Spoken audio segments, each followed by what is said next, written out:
चंद्रयान 2 के पद चिन्ह जहां है वो स्थान आज से तिरंगा पॉइंट कहलाएगा और जहां पर चंद्रयान 3 का मून लैंडर पहुंचा है वो स्थान आज से शिव शक्ति पॉइंट कहलाएगा। नमस्कार दोस्तों, 23 अगस्त 2023 यह दिन भारत इतिहास में सुनहरे शब्दों में लिखा गया।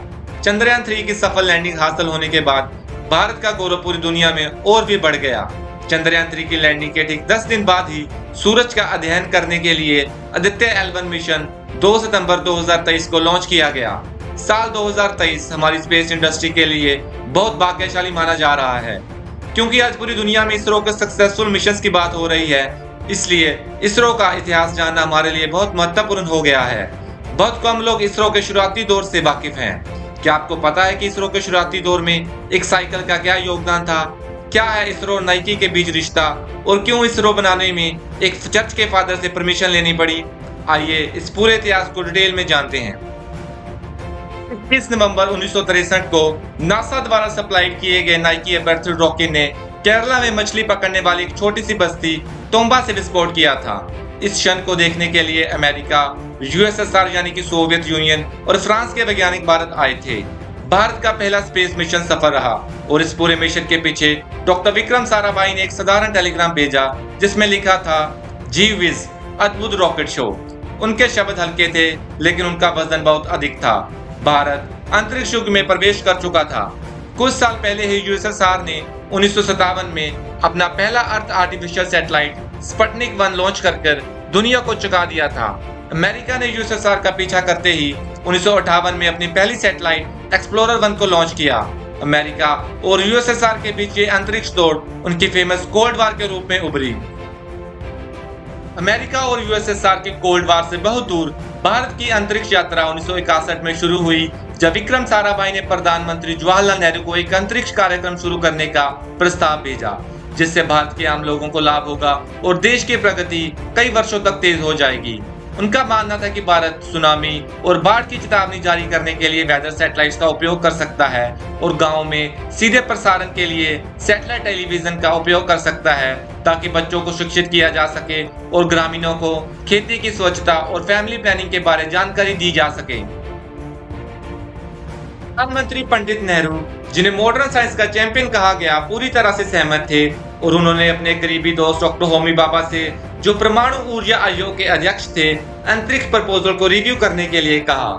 भाभा ने भी एक पॉजिटिव रिपोर्ट वापस भेजी और एक साल के भीतर 1962 में सरकार ने Indian national committee for space research और इनकोस्पार की स्थापना की।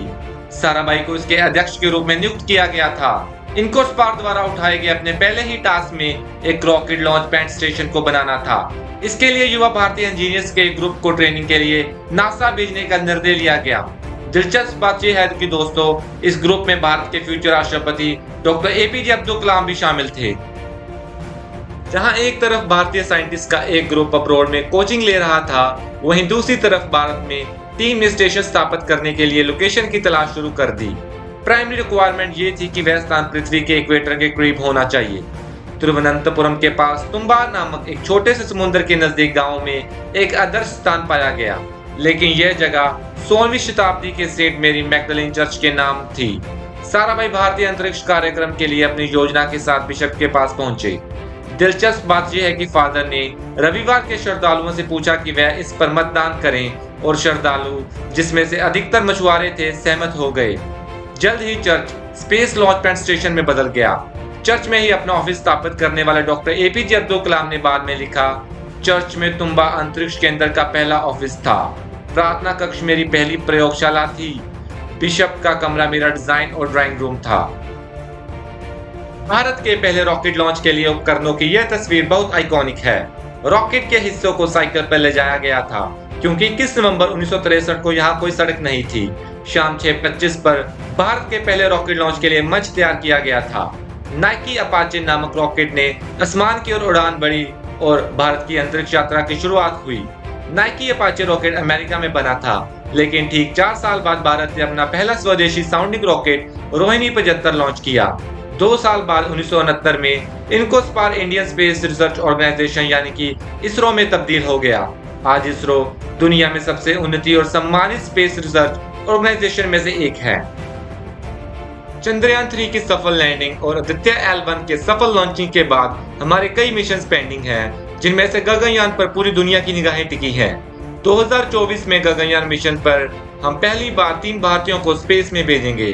वैसे तो राकेश शर्मा पहले भारतीय थे जो स्पेस में गए, जो कि सोवियत यूनियन के स्पेस प्रोग्राम का हिस्सा था, परंतु अब पहली बार हम 3 भारतीयों को अपने खुद के स्पेस प्रोग्राम में भेजेंगे।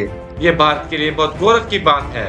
विक्रम साराभाई से लेकर अब तक सारे साइंटिस्ट जिन्होंने भारत का स्पेस का सपना सच बनाया, हमें सबका धन्यवाद करना चाहिए। धन्यवाद।